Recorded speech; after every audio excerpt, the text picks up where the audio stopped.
Good morning. I have been wanting to share some things that I learned over the last year, but I've been real nervous because I want to get it right. And well, the more that I want that, the more this gets pushed off into the distance. And you know what? Maybe there's something for people to use here now. And hey, what if I got better in the process? And okay, so I am going, good morning, everybody. Thanks for coming. All right, so I'm going to call this like AM, like morning sessions, but I am morning sessions. And if there's any topic that's present for someone that they would like me to speak to, if you got questions, you got thoughts, you got feels, you want somewhere you want to go, let me know. Otherwise, oh man, hold on, I set up, good morning, I set my camera up on my coffee. Okay. So, let's see, my main points in speaking in general are to remind people that, they already know what's good for them, that they are divine expressions of all that is, that they are uniquely and beautifully themselves, and that it's okay, and ultimately to offer some form of peace so that you can enjoy your ride while you're here. Okay, so my specialty at this point in time, I've learned to let it evolve because it does, is to help people identify thinking and beliefs that are unreal. And you have, I'm going to say that all your thinking is unreal. And it's your thinking that causes the feeling that you think that you have a problem. It's kind of like this loop. So let me see which one we could start with today. What comes to me?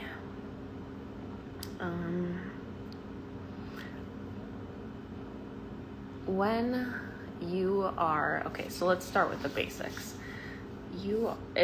Everyone is kind of on their own path here, and where they've been and what they've seen will be different than you. So if I go somewhere that you haven't been yet and you need a little catch up, raise your hand and I'll go back. What I'm talking to, one, requires some level of mindfulness. You've already been practicing presence. You're able to at times, maybe not all the times, separate yourself from your thoughts. So you have this inner experience, a narrator, somebody that's saying this is how things are, and you got to go do this, something that is cueing you other than raw physical impulse, and something that's determining what things mean. And it's this voice inside of your head. And actually, I'm gonna tell you, there's not just one. So it might be a little scary to think that voice that you have inside of you sounds like you. It's not you. And there are a ton of them up there. When you start to slow down and pay attention, you'll hear that they have different, not motives, but I think of it like a boardroom. So I think of your inner space like a boardroom. And you have a bunch of people sitting around the table in the boardroom.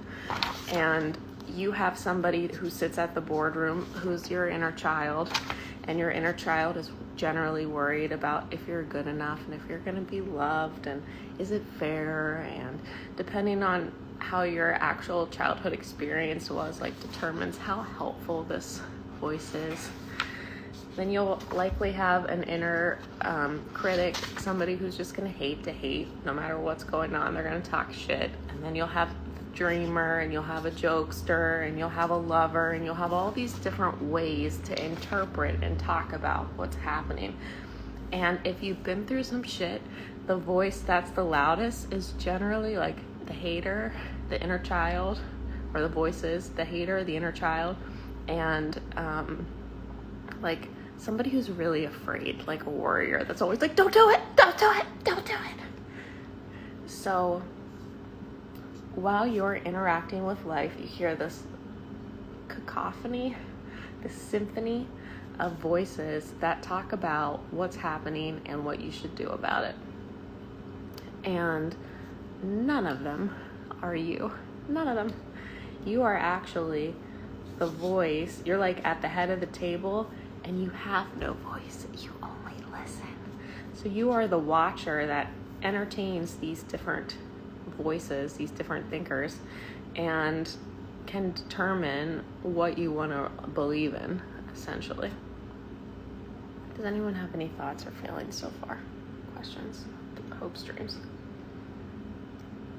This development of this space is critical in making actual change in your life, because it's these voices that keep you in the patterns that you're in. They're the ones that tell you what you can do and what you can't do. And if you've been in a thing that you don't want to for a while, likely it's because these guys are like, this is how it is. This set of interpretation and narration about reality are the ones that say like, well, you can't tell them that. They'll get upset. They come up with all these limits, and these parameters essentially create this prison that keeps like it holds in your natural expression. So this is crazy. This is the craziest thing to think about. But if you were in a room and it didn't feel good and you didn't have these voices, you'd leave. You get up and go. But if you're in that room and you have these voices who have been trained to do things that don't feel good, they'd say, well, you can't leave, it'll upset them. Or if you leave, this will happen. Or so you stay this place that doesn't feel good because you've got this commentary on why you can't leave and why you need to be there. And that's like, and it seems real. It seems real. Most people's problems are so simple. They're so simple. It's like you could listen to somebody talk about a terrible relationship they've had with their mom for like 15 years. And if you say like, well, did you tell her it hurts when she does that? They'll be like, oh no, I can't tell her that. And they believe it. And yes, the mother has likely given evidence that she's not able to receive feedback. But there's no other way to fix that relationship until it gets on the ground. And it gets on the ground by complete sharing of experience. Relationships are one of my favorite areas to like revamp, because one, there's so much beauty and joy to be had in that area of life. And two, it's super simple, because generally when people are in a relationship together, whether that is from like a mother-daughter standpoint or a couple or friends, or even at a work, they want to feel good. They want to be there, like for their intention and being involved in it is good. And yet they learn all of these things that they can't do, shouldn't do, and they start to feel less free, and the relationship begins to take away from their experience, this thing that they want to have. So if you're joining, that's my neighbor's dog. It's super cute. It's like this big, but she's real loud. So what I'm talking about today on iAMradio is one, I'm just practicing being out here again. I had a big year in the lab, learned lots of shit. Stuff comes like in. I learned stuff on the ground. My main point is to teach and offer tools for peace and individuality and allowing for your greatness and your divinity. Exactly. A problem many people have, if we talk, most situations will be fixed.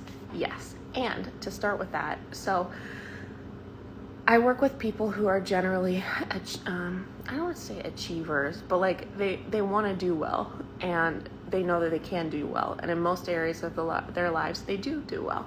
And then when they hit an area where they're having a difficulty, there can be some judgment, because it's like, what's wrong with me? I can't tell them, like, it's hard for me to communicate. I can't say my needs. I can't maintain my boundaries. I'm shit. It's like, no. That's in your nervous system. A lot of our communication, I mean, think how you learn language. Yes, you sat down at school and like you trace letters. Yes, they put stickers on stuff that said like smoothie. You know, they did stuff that you learned language, but a lot of language you just picked up from the world around you, your parents and stuff. And so your communication patterns are generally born at home. And if at home you are managing the relation, or managing the emotions of the adults around you, or you were sensitive to that you could get more if you yelled, or sensitive to that. If you didn't cry, you could get like your nervous system adapted to support the adults and the environment around you. And so when it comes to you being an adult and you sharing what you need and what you want, it feels almost like terrifying to express at that level of transparency, because rolling it back to that early childhood environment, it would have registered to the little child inside to be like, if you tell them that, they won't feed you and you'll die. And then you come to your adult relationship and you want to say what's hard for you. You want to say that you're upset, and yet like you can't. So the way that I found to fix, evolve, allow any area of a person's life that's not working is to let them accept that they're okay anyhow. I've been in this game I've been in coaching since 2013, and I have explored the science. Like I've looked under every rock that I could find and that I think exists in general, like category of rock. And the rock under all the rocks is love yourself. Love yourself. If you can appreciate your ability and respect and honor your difficulty in communication rather than damn you or push, you start to feel safer. And as you start to feel safer, your body chemistry starts to change. And then that thing that you're trying to push yourself to say is like a natural expression from your new place. When you love yourself, you basically say unconditionally, there's nothing wrong with you. You're okay right now. And for people who are kind of like, I need to come up with a different word. It's not achiever. Let's say like growth-oriented people. They're afraid that if they accept themselves and they don't push, that they'll stop. Like they've come to appreciate their drive. They've come to appreciate their commitment to be better and to grow. And they think that if they love themselves or they accept themselves where they are, that maybe that will stop. No. I will put $2 on it right now and the rest of my smoothie that if you love yourself, your ability to perform and evolve actually improves, because you start to do it more holistically and sustainably, which means that you don't kick your own ass. And if you don't kick your own ass, then you don't really have as much to recover from. And so it's kind of like you spend more time in the game. So self-love actually is one way to improve some of those relationship dynamics where for one reason or another you don't feel comfortable drawing a boundary or a line or saying what's true for you. Thanks for that comment. Okay, another thing, let's say with, I'm gonna spend a little bit more time on self-love because, like I said, I found that underneath everything, and I didn't know what it meant. I didn't know what it meant. And when you are thinking about things, you can only really think within the experiences that you've known. So I think of it kind of like this. Let's say that you grew up in a small town and you never went to South America. You've seen pictures of it. You've seen you've seen movies, but until you're actually there, you don't really have the experience. Or when somebody is saying, like when they make the transition when they have a child, you've seen people have kids, you see people with kids all the time, you saw your parents with kids, you saw your friends with kids, but until you cross that experiential threshold, you don't really get it. There are things you just can't get until you get it. And I think in relating with other people, that's a really important point to allow for too. Like, you cannot get it. You can't. And so the best you can do is really appreciate what they're saying to you and do your best to work with the information that they're giving you, because you can't get them. Even if you've lost a daughter and they've lost a daughter, like, you can't get their experience. You can sort of like, be simpatico, good morning, about it, but it's unique. Everybody's experience is unique. And that's also, so in self-love, it would be appreciating your experience is fucking unique. Nobody's gonna get it, which cuts back on a lot of the feeling of like, I need somebody to see me. And that doesn't register necessarily as a conscious thought. You're not walking around thinking like, who's going to see me? Who's going to see me? You're generally thinking like, nobody cares what I think. Nobody cares what I feel. It's not that they don't care. It's just they can't see it. They can't. So if you can like kind of slow your roll a little bit and step back and say like, can I appreciate my experience? Can I see my experience? Can I notice all the small choices I made to make this thing happen, to make this thing great? Can I give myself love? Can I see where I made a choice that was creative or beautiful or unique? Can I see me? Chad, are you there? So that's another thing that takes pressure off relationships, that allows for more like love, because you're not showing up to it thinking like, I gotta like, give me something. And again, very rarely is that consciously your intention. Your intention is more like, why aren't they listening? They never pay attention to me. And in love. So with self-love, one way to foster that is to start to see yourself, almost pretend like you're your own child. And like, it's like, oh, Shaylee, that's a pretty color to wear today. And it sounds really silly and cheesy. But like, if you were your own child, how would you treat you? If you were your favorite pet, if you were your like most prized art creation, like how would you treat you? And we've been trained in many ways to reject ourselves and to think that it's bad to appreciate what you got going on. But the only way you can share what you've got going on is if you appreciate it. Otherwise, you'll not think it's good enough, or you won't be able to be there for it. So self-love is looking at you and recognizing you are stewarding this on behalf of everyone. When I did the God form the other day, I talked about oneness and consciousness and what that meant to me.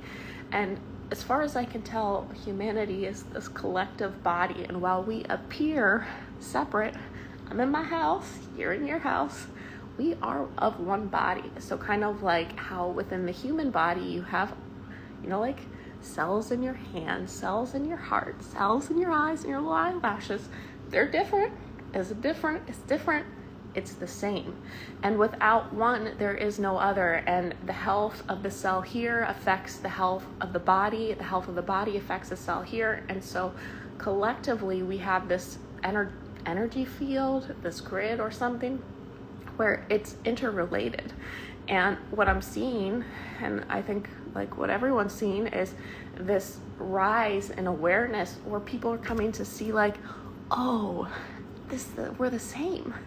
And so it doesn't serve anyone to have pain or unfairness or injustice or lack shuffled back and forth between parts in the body, because if it's taken from a part of the body in a way that affects the overall health of the body, then it affects like who gained it. So it's coming to see like we are one, and it is possible to work together collaboratively for progress.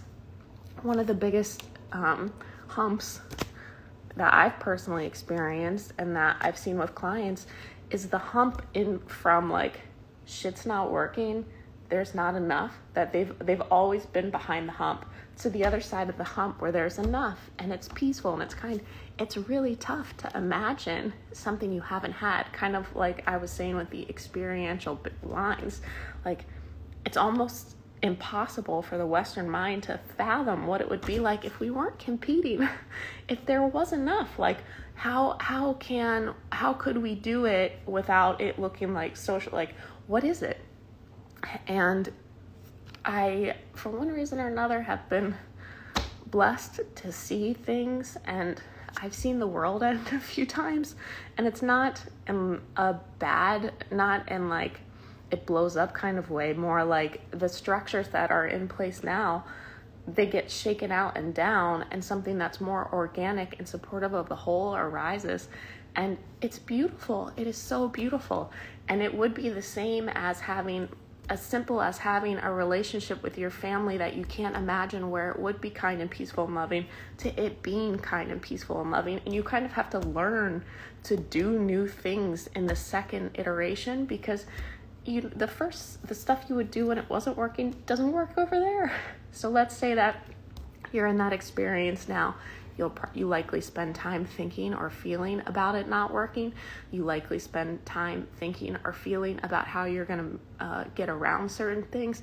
Like, okay, that's all done now. Imagine that was all done. You didn't have to solve it. You recoup all of this energy and bandwidth, and it's like, well, if I'm not going to talk to them about what they're doing wrong, what would we talk about? What would be a basis on which to connect? So in the new space, over the hump, there's a lot of bandwidth that had been burned on bullshit that now becomes available, that actually looks scary to the mind, because then it might fail. In the new space where you've never done anything before, what if you don't get it right? And to be honest, that's partly why I'm over here at the iAM morning session, because I solved all my problems. I'm like, I have nothing left to fight. And I'm like, oh, now it's go time. And I'm uncomfortable as fuck. So I'm making myself do it in little bits, and it'll be fine. But that's kind of like, there is, with the relationship dynamics, and I'm going to put this out there because I would never have believed it, but I had a very opportunistic childhood. It was pretty abusive and chaotic, and it was really hard.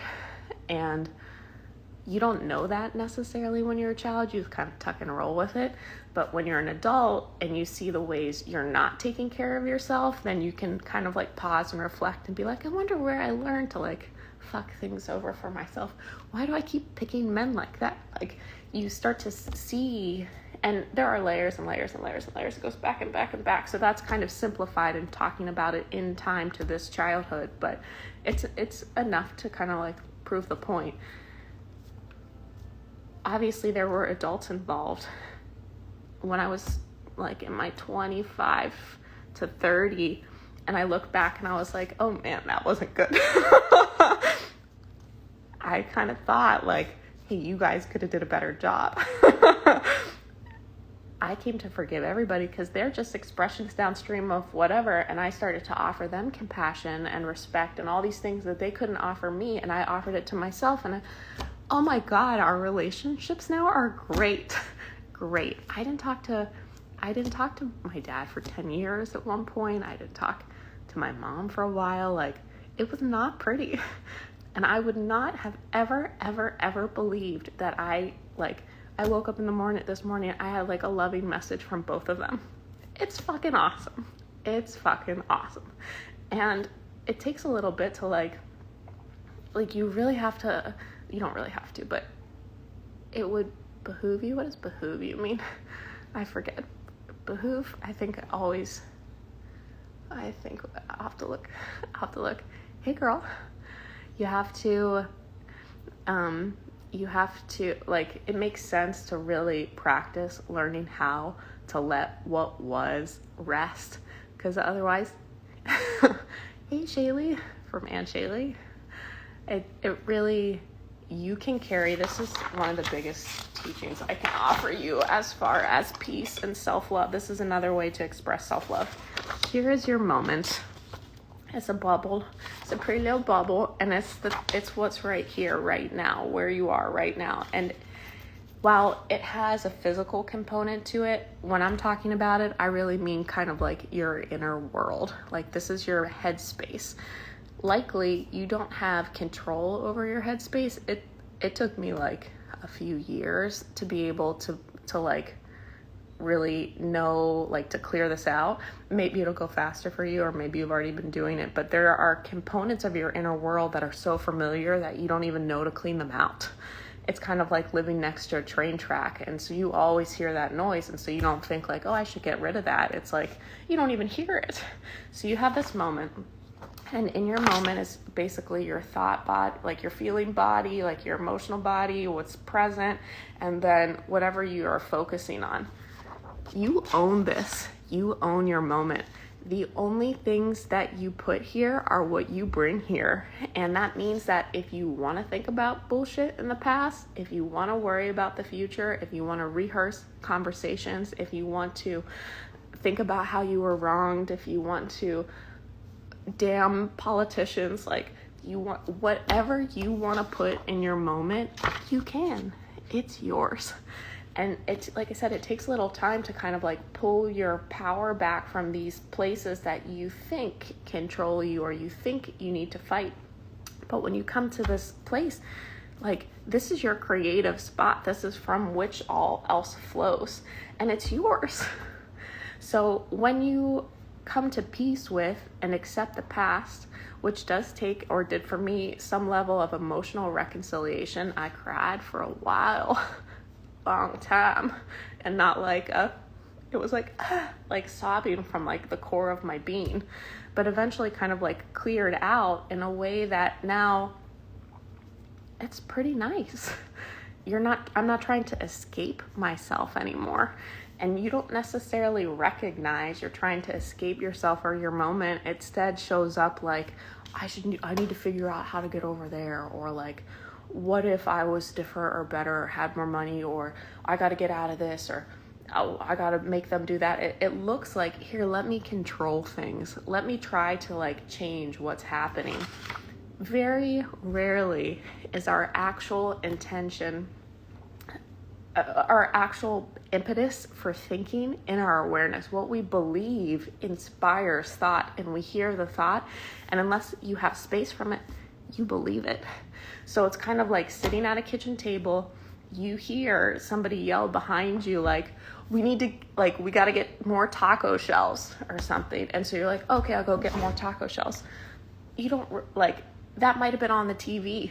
So it's like you hear these thoughts and you respond to them as if they were real. And and it's trippy. Like I said, it's a little trippy at first, but when you start to get space from them, you could be like, why do I think I need to do that? And often it, like, when you roll it back, it comes from fear. Generally comes from fear. If you're thinking and it's got like a strong, let's go, gotta, blah, blah, blah, it's coming from fear. And the way that I found to work with that is to like with the self-love practice I was talking about, let yourself be afraid. Don't fight you. Always start with you. If you're afraid, rather than yell at you for being afraid or trying to fix being afraid, sit down with you, put your little hand on your leg and say like, honey, it's okay. It's okay to be afraid. You're okay. Always come to where you are first and come there in love and acceptance, because maybe it's right for you to be afraid. And if you step in, if somebody from your conscious mind, your boardroom comes in and is like, we need to fix this, you might miss the information that's present. I'm not saying at all like you should be afraid. And generally, if you're thinking in a way that's scary, it's not actually a threat. Threats are kind of like a real-time feeling in the body, but you can get yourself all worked up mentally in a way that you think that it's a real thing. And often, like I said at the beginning, there's a really simple solution, generally. And this is the crazy part, and this has been one of the biggest lessons in my life. If you're in an abusive relationship, you're allowed to leave. And like, that seems really obvious from the outside. People are like, well, why doesn't she just leave him? Or why doesn't, and yet there's like, you participate, you opt into these things. And when I'm talking about something on the ground like that, and I say abusive relationship, it makes it seem like there is like victim, villain, and it's not that at all. And like, having, again, no disrespect for anyone in a dynamic like that, but it does take two people, and generally one is aggressive or active in their participation so you can see, and the other is usually passive or it's happening on the inside. So there's some kind of agreement where one person gives up power and one person takes power. And the way that I found to work through those is to acknowledge that you're free and to inch back towards the line of, this is my power, this is my power, this is my power, until it's in balance. And in a container like that, I want to be mindful of what advice I'm giving, because every situation is unique and different, and there can be physical safety and things involved. But I will say, kind of like I did with the parents, it can be done. It can be fixed. It can be done. And partly what I want to offer in my iAM morning sessions is, I don't have answers for people except that they are their own answer. I only want to be an expert in allowing for your own expertise. And partly what I want to offer is it can be fucking done. It can be done. And I would never have believed it was possible to have the peace and stability I have now because I didn't know it existed. I was looking for relationships, opportunities, cities that could offer me that. What if I got to the right place? Would I feel it then? It's inside. And it's amazing. It's beautiful. It allows for you to respond to most things. It changes over time. It kind of grows to encompass all things, but you can respond in love and appreciation. And it is being one with life. You're not, it's playing a game with a friend rather than like an opponent. It's beautiful. It's so beautiful. So going back to self-love and your moment, I also think an expression of self-love is being aware of and allowing that you own your moment and you can bring whatever you want into it. So when I'm teaching this to a client, I might use the image of a temple. Your inner headspace is your temple. Take your shoes off when you go in. And that's the same as saying, don't bring yesterday's bullshit. I have a video, I think it's still up on IGTV, on the limits of thinking. If you are run by your mind, if you are controlled and overwhelmed by thinking, which might show up instead of thinking like depressive feeling, look at the validity of thinking. I could not train myself to the present until I saw that what I think I'm doing by thinking is unreal. You cannot think accurately. It's impossible. It's impossible. The best thinkers in the world, they're still not with reality. They're with their abstraction of reality, and they can only think with pieces that they have. So what you can think about is limited by time, perspective, and language. So you could spend all the time in the world thinking about a problem and not see it for what it really is, because what if the question that you were asking about the problem, what if you were saying, what do I need to do here? And that's not the right question. And so you spend all this time thinking about something and you think from a point and the point isn't correct. And so you can't. So one way to loosen the grip of your mind and re-own your moment is to think about thinking. Spend some time. Like I said, I think that IGTV is still up. Spend some time seeing what do you think you're doing there? Can you think? What is thinking? What assumptions do you have about it? And when I presented on the boardroom a little earlier, one of the assumptions that we have is that what these voices are saying, what we hear in here, is real. And kind of like I said, with having the voice behind you that yells, we need more taco shells. Maybe that's a parrot. Maybe that's somebody on the street and they're just yelling. So you hear all of these things in your head and you think that they're yours and they're real. And again, depending where you are in your development, that might sound really trippy, but I implore you or encourage you, if you're anxious and stuck in the same problems, to examine how you examine. And you will likely find that while thinking is something to do, it doesn't really yield the answers that you think it does. Okay, I think that's all I have for today. I wanted just to get out here and practice sharing some of this stuff and teaching. And if you were here and there was something, or you watched the playback and there was something that was interesting to you or helpful, please let me know so I can drive in that direction. Really nice to see you guys, and I appreciate you coming out in the morning. Okay, much. Oh, hey Trina, do you mean to not be in fear of letting go of your life to the universe. Believe that it will all work out. You believe in yourself that it will all work out, then you feel self-love. Yes, that's one way to interpret it. Absolutely. When I think about being, I talked about being one with all that is and humanity, and this has been what I've worked on recently. Things are we have an idea of we have this grandiose idea of self, where it's kind of like Shaylee's running this story on life. Like, this is how she's going to run her life. But Shaylee is an expression of the body. So it's not really about what Shaylee wants, although what Shaylee wants is what is wanted by the body, but it's more like it's trumped by the overall needs of the body. And it seems like you feel at peace, or at least I do, and in harmony when I allow myself to be a feature of this larger system, instead of trying to wrestle what I think I need or what I think I want from life. I'm more like, okay, life, let's do it together.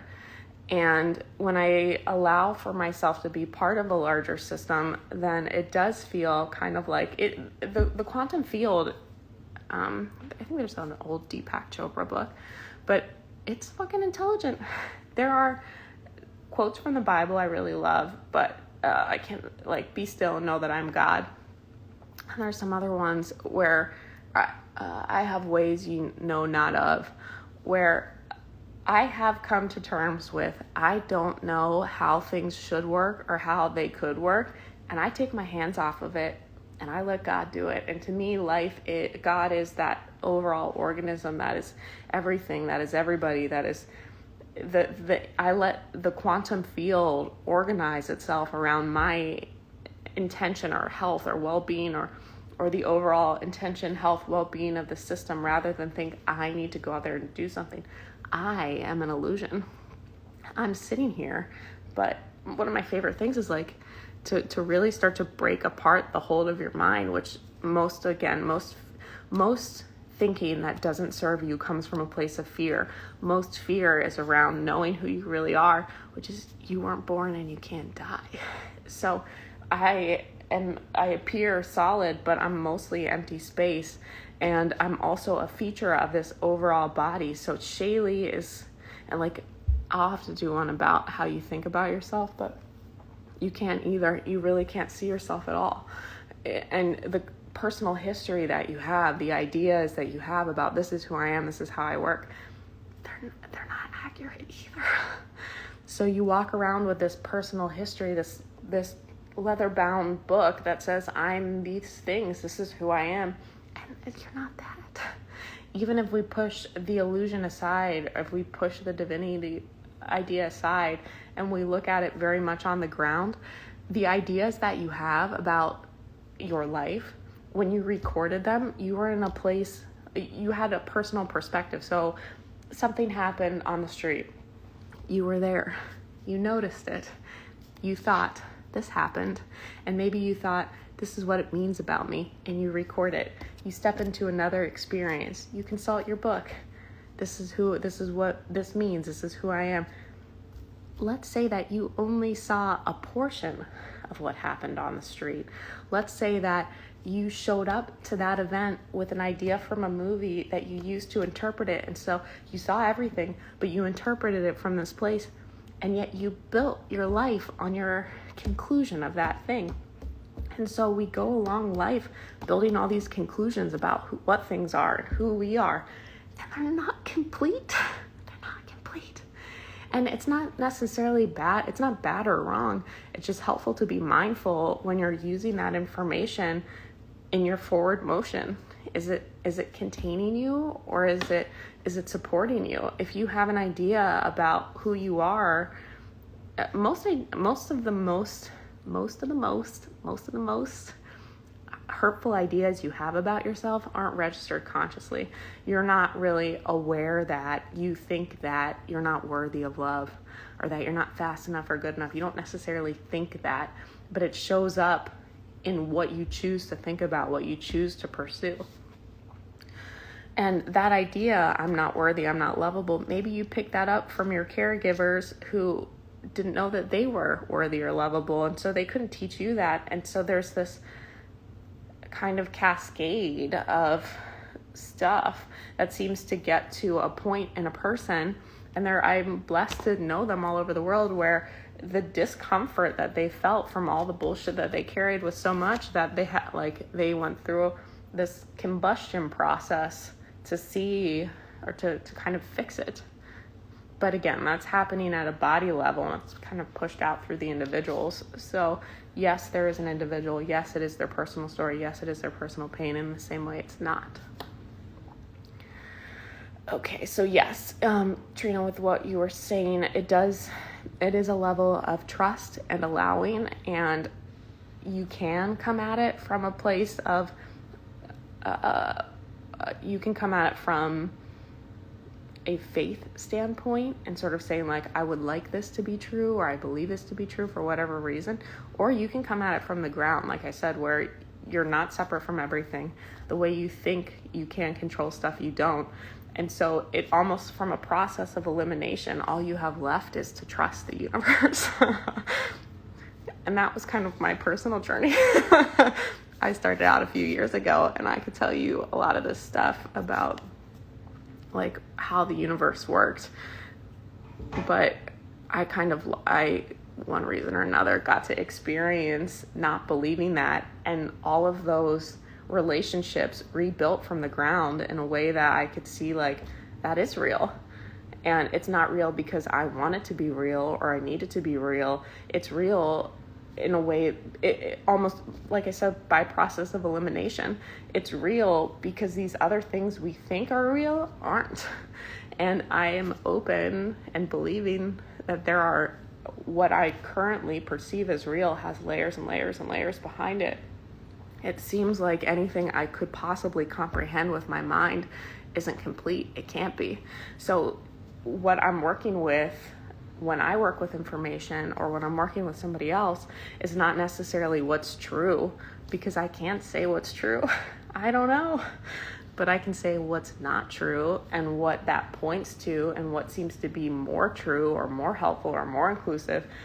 But the way that you can't have all the information. Without all the information, you can't prove true. You can't. You can only prove what's not real. And honestly, from what I found, that's enough. That's enough for relief. That's enough for allowing for who you really are. That's enough for peace and to take risks. And a lot of the stuff, so part of what I want to do in having this series, if I continue it, is like put in words some of these things that I've seen and kind of bring it down to this level. I would love to teach you or encourage you or validate you in your own magic, because the human being is a fucking miracle, and there's so much that you can do when you don't think that you can't. And one of the things I love to work with people on is helping them see that this stuff, the information that they get internally, it's like, it might be better than what they read in a book, because what they read in the book was like, that guy's, and he's probably got something good there. But just because things were taught from the outside in, just because we were taught external education, doesn't mean you don't have internal. And I have been so blessed to be led until I fucking surrendered to that, to trust myself. And it's not, trusting yourself is not an exercise in being an egomaniac. Trusting yourself is not being the rightest person in the room. Trusting yourself is saying like, this is what feels right for me right now. That's it. That's trusting yourself. And that's enough to allow you to show up to conversations more openly, because you don't need to guard against anything, because you know if something's right for you or not. And if you're connected to that, then you feel empowered to use your voice to say, no, that's not right for me. And it doesn't mean that they're wrong or it's wrong for them. It just means that right now, and because shit changes, I emphasize right now, that's not right for me. And that's kind of like the lesson That's what I got to work through recently, where it was coming to see, like, girl, you know. Sure, you can listen to what they're saying, but, like, you know. And another thing that's really magical and beautiful to explore is the conversation that you're having with life all the time. You're never not manifesting. You're never not seeing yourself. Everything is a reflection. That you are almost in this 360 theater of the self at all times, and it's you and it's not you. And if there's something that's not harmonious projected on the walls, that's an opportunity for you to ask a question about, like, what could I be willing to see more clearly? What could be here for me right now? And let it be a game. Let work with you. There's nothing that's not, as far as I can tell, there's nothing that's not ultimately for you if you make a choice to embrace it. I truly respect your honest and open-hearted self-reflection and sharing. Thanks, Chad. Thanks for always being in my corner and supporting me. Trina, I feel I'm seeing things more in this world and have so many questions to understand my thoughts. Would you like to give me an example? Yeah, so with consciousness or ascension, like I was saying in the God Forum presentation, for a while, I thought Shaylee was in the lab tinkering and revealing consciousness. I thought I had and I've given my life to it. Sometimes I'm in the lab 365, 24/7. I thought I had to be there for things to evolve, and maybe I did. And maybe now it's different, but it seems like there's this dimmer switch on the world, and the dimmer switch is being lifted. And to see more clearly with more light doesn't really take much work. You just got to be willing to let what you thought you knew change. So I would say living the mystery, living the question, allowing yourself to interact with new information without thinking you have to figure it out might allow for you to enjoy the process more. But maybe that's not the right path for you. I'm not sure.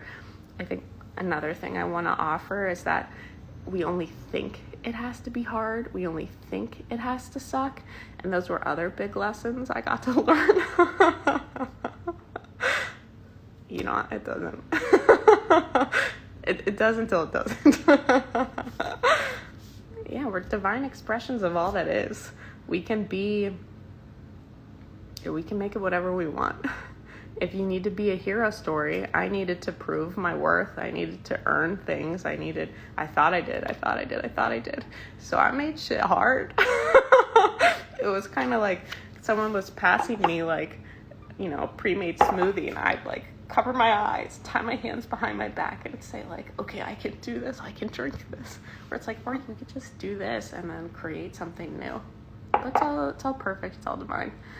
It's I'm so open to seeing, I was walking around with my eyes closed before.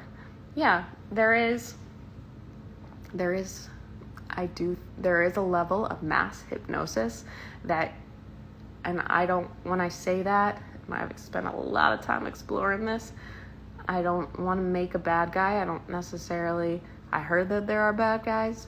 I don't necessarily believe that it's possible for there to be bad guys, and that if they knew that they were part of the system and they were just hurting themselves, they wouldn't. So it's not necessarily they are bad so much as they're acting in lack of awareness.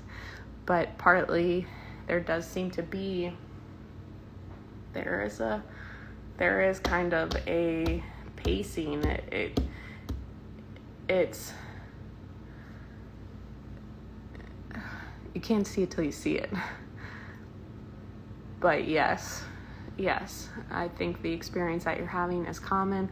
On my other channel, I can't remember if you follow me there, Intergalactic Hotline, there's a really great community of people who can see stuff too, and that can be really comforting when you're starting to see things differently, because if your immediate environment isn't validating what you're seeing, you might think that you're crazy. But there are people who will be able to see what you see, and it actually makes more sense than what we think we need to hear. So that's the trippiest thing. What is sane actually seems crazy until you're sane too. Things are becoming more obvious too, in my opinion. Revelations are happening in our time.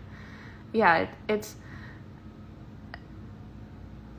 hidden in familiarity. A lot of the things that are out of balance are very familiar, and because they're familiar, you don't question them. So it's kind of like if you grew up with family dynamics that weren't healthy, likely you adapted and didn't really question, does mom need to be that way, And it's not until you have some space and you're in your own sort of maturity that you can see that there might have been other choices that weren't available to her to be made, but can be made now. So yeah, it's pretty crazy.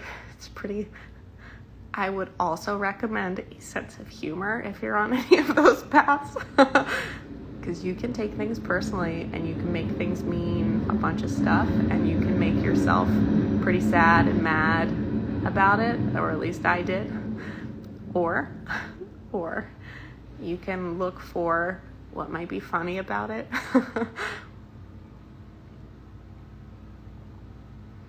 Yeah, as far as evil goes, I've tried a bunch of different, again, I say I, but really it was more the opportunity was afforded Shaylee in her conversation with life to see these different things, and I'm pretty sure even if there was, it doesn't matter if you are connected to who you are. So at one point, I thought I could serve humanity best by pointing out what I saw as far as manipulation of thought, where I could see where conversations, because of my skill set, it's easy for me to see that, and I thought I should alert the people. But when I come at life like something's wrong or there's something for me to fight, I step out of my power because I'm God. We are all God. And if you invest your power in an external force, then you can. But it seems more like awareness that you only think that they have it, or there's nothing, from what I've come to and where I am right now, it doesn't serve me to contemplate if there's that. It is helpful to see everything, let yourself see stuff, and it's ugly. When you pop the hood on humanity, there's some shit in there and it's ugly. It's allowing yourself to see it in love and possibility and from your power, so you can see what's under the hood and know that it's all still divine, and it's okay to you can assign whatever meaning you want to it, essentially. And the meaning that empowers me to act and support the overall body is that this is perfect. This is perfect. I'm talking to myself out there. Yeah, it's interesting. Okay, well, I appreciate everybody coming out today. Again, if there's anything that's helpful or particularly interesting, please let me know. I'm gonna see if I can make myself do this most days so that I can practice talking to this stuff and get better at it. All right, well, I guess everybody's in different time zones, so I could say have a beautiful morning, but maybe I already did. Okay, much love to you. Thank you so much.